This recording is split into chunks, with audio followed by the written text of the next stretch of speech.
Hello, Chris Sexton here with Team Synergy. I am excited about this video series.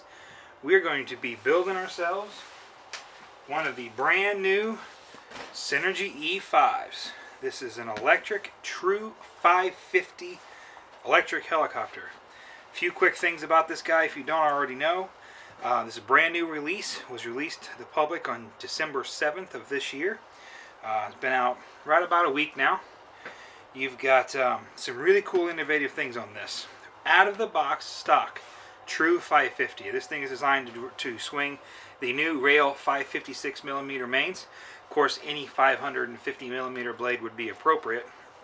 I prefer the rails. 96mm tail. If you're going to run low head speed or even stretch this to a 600, we'll talk about that later, you can run a 106mm tail with the stock tail fin. That's nice. There's even an option with this. Change out a couple of gears on the spur gear and the torque tube drive gear. Change the tail ratio from 4.0 to 1 stock to an impressive 4.5 to 1. Really speed that tail up. Again, that's going to play a part in our discussions about E6 versus E5. It's really nice, beefy design. We're going to pull everything out of the box. Not going to do a traditional unboxing video. That's going to be a little long and daunting. I'm going to pull everything out, lay it out, talk about the individual pieces. Any of you ever built a Synergy before, this is not going to be anything new for you. The quality and the craftsmanship of the parts in here, Matt Bodos has really spared no expense and no time getting it right the first time. I really enjoy this helicopter. So I'm going to stop there, pull everything out of the box, and then we'll talk about a few things. Alright, here we go. As you can see, I've gotten everything out of the box. Like I said, I'm not going to do a complete unboxing video, but I do want to talk about a few things. First and foremost, the canopy. Nice, rigid, yet somewhat flexible fiberglass. Really pretty. I love the off-white and the neon yellow and the blue. Really make it pop in the sky. I like that. It's a little wider canopy at the nose. It's got a really great air presence. As you would expect, if you've ever built a Synergy product before, everything is wrapped in individual bags, and all the pieces necessary to build that particular component can be found in that bag. For example, this baggie contains the three main bearing blocks, upper, lower, and then the third. But what you'll notice, instead of having 100 little baggies of unlabeled bolts, the appropriate screw is already in the hole it's going to go into. Nothing's Loctite, obviously, nothing is tight. As you go to put that particular piece on, you back the screw out, put some Loctite on it, put it where it goes in the frame, tighten it down. You know you have the right amount of screws. Everything you need is in the right place for you. Makes it really easy to build. Some of the components, like the tail box and the head, are pre-assembled. Note, none of this has Loctite on it. None of this lubed. The bearings are dry. It is pre-assembled at this point simply for the purpose of making sure all the parts are found. For the same reason why all the screws are in the bearing blocks already. Making sure you have everything.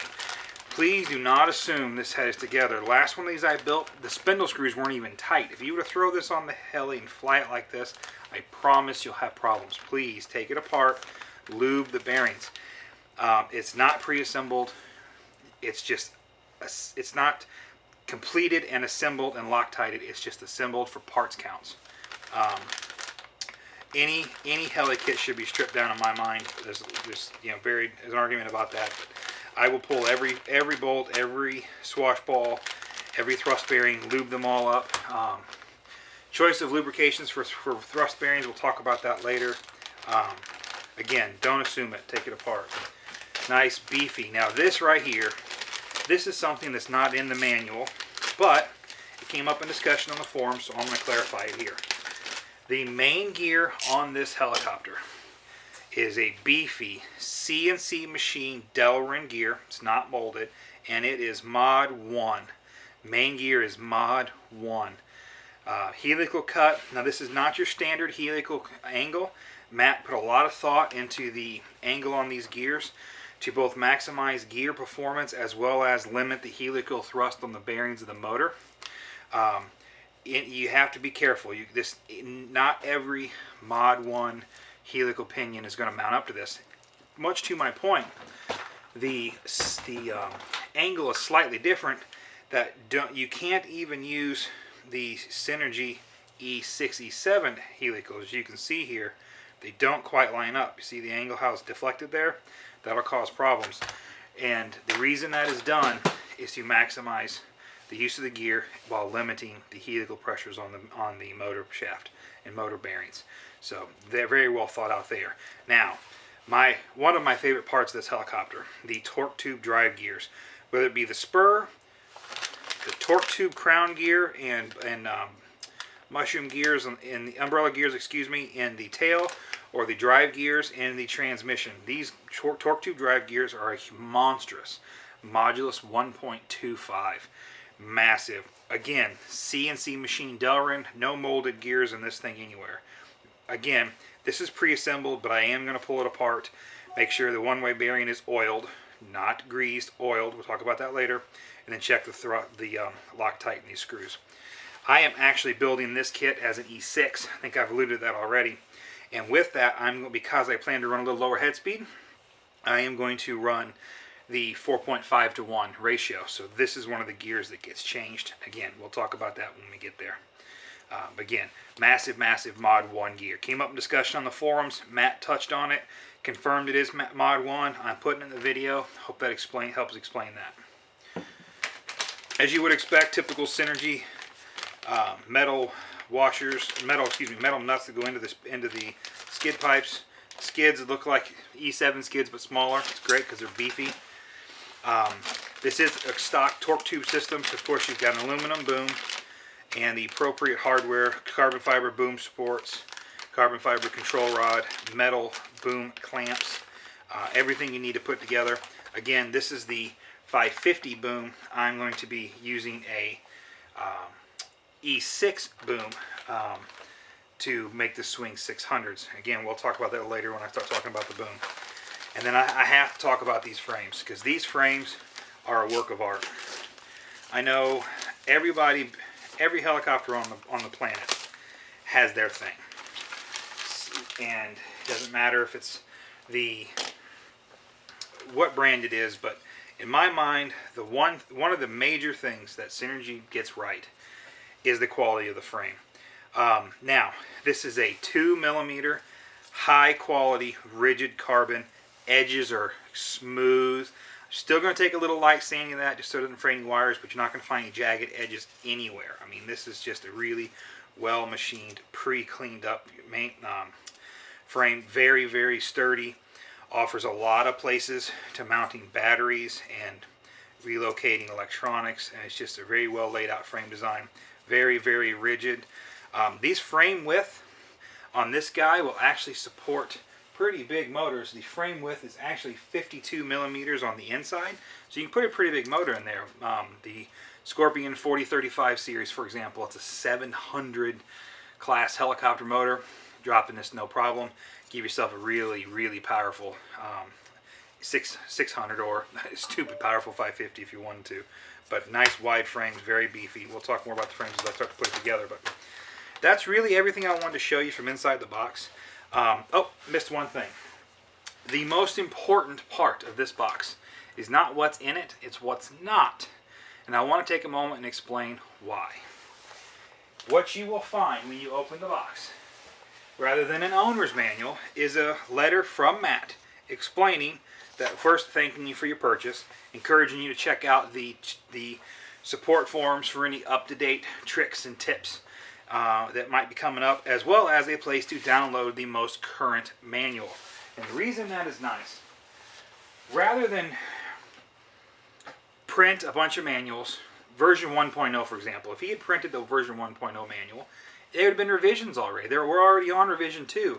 The manual in the box would have been wrong, and that could cause frustrations for the build. So what Matt has done has made the manual available electronically right on your computer. And I'm going to tell you, any experienced builder, between programming the flybarless and, in my case, listening to music and messing with the camera in the background, computer handy to use the manual from is not a problem at all. Plus, it's nice, high resolution, it's not compressed. You can really zoom in and look at the nitty gritty.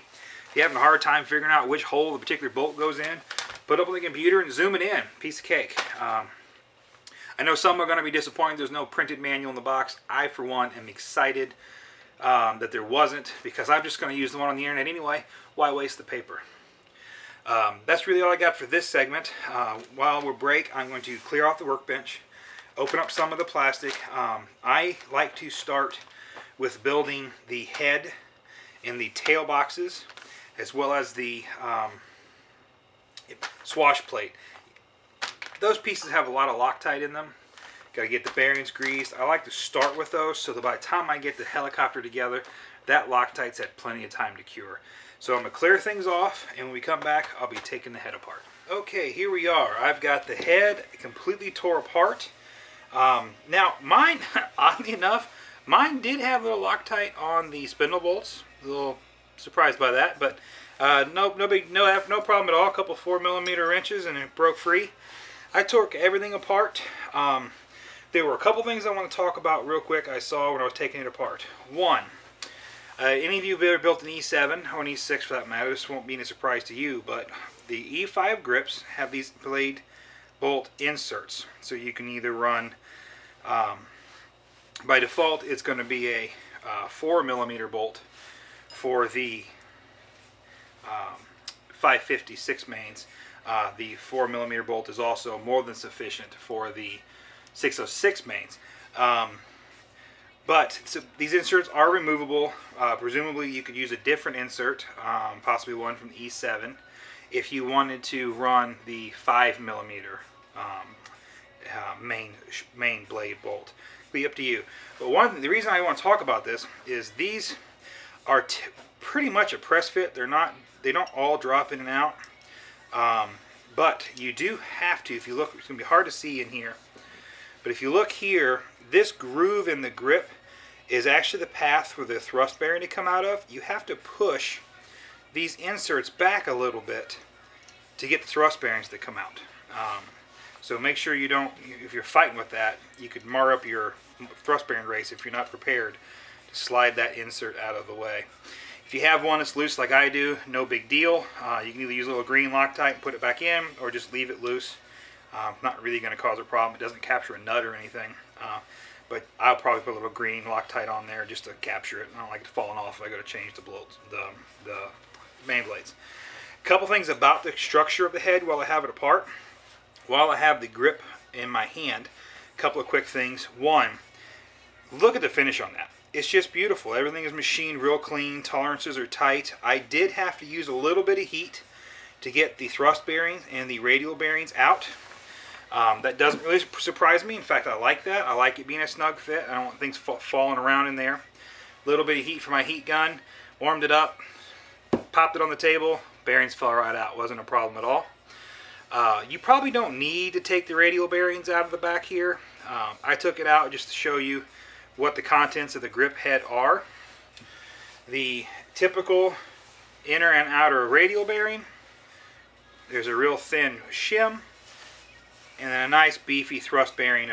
Again, when you're putting this back together, make sure you get the race with the smaller ID is actually the outer race, so it goes on the spindle bolt side, and then the race with the larger ID gives a little room to float around, goes on the inside or the rotor hub side of the spindle of the feathering shaft. So make sure you check with the actual feathering shaft. Like that's a loose one, so that's an inside one. And this one is going to be tight. Doesn't move around on the feathering shaft at all. That's going to be an outer. So that's going to go on the spindle side. Thrust bearing is going to go like that. Inner race like that. No problem at all. Pretty typical thrust bearing, radial bearing setup. Nothing really fancy there. There are a couple things about the head I do want to talk about. First and foremost, ease of maintenance. Typical Matt Bodos, thinking about maintaining and keeping the helicopters lasting a good long time. There are ports drilled into the blade grip where you can use a grease needle and put some fresh grease on your thrust bearings without having to completely disassemble the head. That's a really nice touch.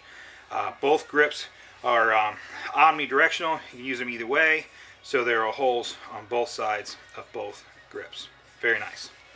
The pitch arm itself, Very beefy. Again, CNC machined aluminum. Swash ball, typical 5.5 millimeter Synergy swash balls. If you have not done so, I strongly suggest that you talk to Ralph at Flybarless Rotors and pick yourself up one of his Synergy specific ball link pliers. Synergy uses a 5.5 millimeter ball. That is bigger than your average Align, Gowie, even Mikado, I believe. I know SAB ball. So what happens is just about any link will allow you to, any grip will allow you to pop a link on. Where you run into trouble is when you're popping the links off, the teeth can't clear the ball. Best 20 bucks I've spent on a hobby in a long time. Instead of having to twist the ball links off, breaking links, pops it right off. Very worth it. If you don't want to spend the $20, you can always take a Dremel and mill out your own, but it won't be as nice. Dedicated tool. You own a lot of Synergies, that's going to come in handy. The only other thing I'll talk about in the head is there is this axle pivot point. This is a nice little touch. You've seen a lot of helicopters these days doing this. Actually giving the spindle a pivot point. I'm not going to lie to you, I'm not 100% sure what it's supposed to help with, other than the obvious. I guess it's probably going to help on alleviate some of the pressures rather than the spindle fighting itself, rather than trying to compress the dampeners unevenly. It has a nice feathering shaft and has a nice pivot point. It's going to be very nice. Works very well. Just slides in and out. Adds half a second to the head setup. I'm sure someone will chime in and correct me on the pivot point, but I'm pretty sure that is just going to help keep the feathering shaft, when you're loading the head one way or another, evenly pivoting, so you don't have it compressing into the dampeners laterally. It's just going to allow it to pivot there. It's going to be nice. That's really all with the head. I'm going to go ahead and stop the camera. Loctite everything. I'm going to pull every ball off the swash plate, Loctite them all, put the pitch arms on, Loctite. On the thrust bearings, I have found that there are many types of greases, and I'm going to tell you that up until recently I used the Tri-Flow grease almost exclusively, just because that's what I had, and it is escaping me at the moment. Pardon me for not being better prepared for the creation of the video, but Synergy and Matt Bodos has come up with their Bodo Lube. It's a nice high performance extreme pressure synthetic grease. I'm going to use this on my thrust bearings, both head and the tail, as well as a very little bit on the main shaft itself. Just helps with wear. I wouldn't use this in a sealed bearing. If you're trying to take like a radial bearing that's normally sealed and re-grease it, I wouldn't use this. I'd probably use a typical heavier bearing grease, but this stuff is really good on thrust bearings, and I have fallen in love with it. I use it on all my helis. It's good stuff. Well, I'm going to stop the camera there and get the head completely assembled and Loctited. When I come back, I'll have the head together and show you how that looks all in one piece, and then we'll go from there. Okay, well, as you can see, I have the head completely reassembled. Really no surprises. Everything went together butter smooth, tightened up. Of course, I use a little Bodo Lube on the dampeners, just so that spindle can move around freely. Glued up the thrust bearings real well. Now, this next part, I've heard a couple of stories on.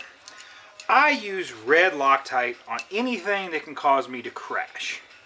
So I put red on the spindle bolts. I put red on every swash ball. I even put red on these two bolts holding the pitch arm on.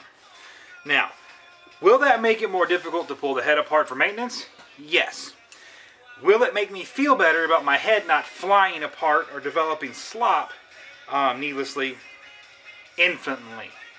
Yes. One other thing to point out. On these pitch arms, there are two bolts, as you can see, holding it on. I like that, nice and beefy. But because of the way the pitch arm tapers to come down to the actual blade itself, these are two different lengths. Now the manual does state this, but I almost did it wrong, so I'm going to point it out. While inserted, these bolts look like they're the same length. The heads are about the same height. This one here on the outside is actually smaller because there's less meat in the grip to make room for the thrust bearing. So make sure you put the 3x6 on the blade side of the grip and the 3x8 on the root side of the grip. That will make sure you capture as many threads as possible. And again, I used red, and then vice versa on this side. One thing I want to point out, if it's not already obvious, this is, to my knowledge, the first Synergy head to incorporate an integrated swash driver into the rotor hub. I know there are a couple of mods out. Rob Cherry got really creative and used a stock E7 head and moved the washout arms. All great things, but this E5/E6 head has the swash drivers integrated. I did use regular blue Loctite on these pitch arms, on the pivot bolts, just because I want to be able to. I don't think that's ever going to have a lot of pressure on it. Shouldn't come apart. And with a little bit of aluminum there, I was worried if I used red, it might just twist the threads out when I ever pulled it apart. So I did use blue there. When you're putting these on, make special a note. This actually came up from the forums a while back.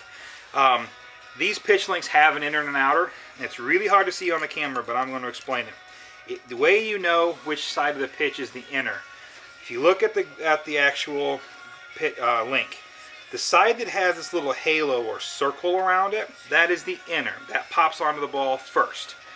So when you're putting these washout arms on, make sure you mount them so that both inners are in the correct orientation. Will it fly apart the other way? No. Will it possibly cause binding and extra friction? Yes. There's an inner and outer for a reason. I figure might as well get it straight. So that's how you do it. On the swash plate, pretty straightforward. This is a fairly standard looking Synergy swash plate. Pretty straightforward. You have longer balls on the outer ring, short balls on the inner ring, and then the anti-rotation bracket has these 3 radial bearings. That's real nice. You don't get a lot of friction just moving on the anti-rotation bracket. I like that. Now, me being a sport, big air, dabbling in 3D, and I mean dabbling, I find the cyclic response with the stock head geometry no problem. But for those of you who like to really be crisp on the cyclic and like a nice fast roll rate, you can take longer balls and mount them to the inner swash ring. That will increase your cyclic response.